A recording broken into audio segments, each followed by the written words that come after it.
Good morning, everyone. Well, the focus that I want to have this morning is, in fact, not on either of the readings, but on the psalm. You are probably familiar with the song, "As the deer pants for the water, so my soul longs after you."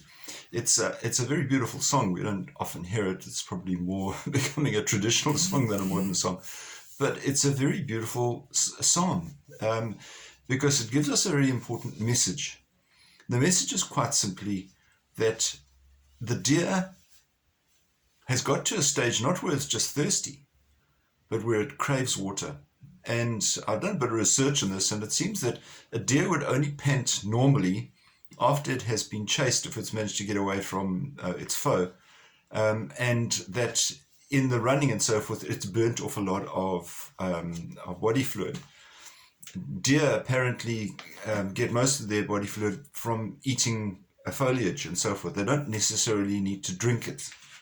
But when they've been running so much and they are panting, then they need to get water. And if they don't get water, they dehydrate and they die. So it's not just a question of being thirsty. It's a position that they've got into where they absolutely need it. So as the deer pants, that's how much we need to be craving the Lord. Wow, it's just so intense. It reminds me, though, that Jesus on the cross, one of his final words he actually said was, "I thirst." And at that stage, they gave him some sour vinegar, sour wine, if you like. Some of the texts say that he didn't take it. Others said he just took a sip, and then he said, "It is finished," and then he died. But Jesus saying, "I thirst." In other words, I have that intensity for what is to come. And it's a very important message for us, particularly when it comes to our attitude towards Christ, and more especially in our attitude towards the Eucharist.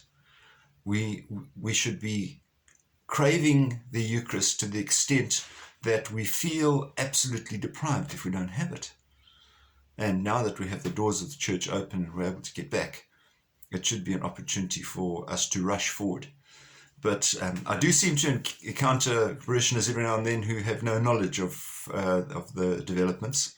Unfortunately, they're probably not on this Growing Faith link. So we just ask you to pass on the message that the dispensation is lifted and that everyone is now required to fulfill that obligation and to go to church and to receive the Eucharist. We look forward to seeing you there. God bless and stay safe. Bye-bye.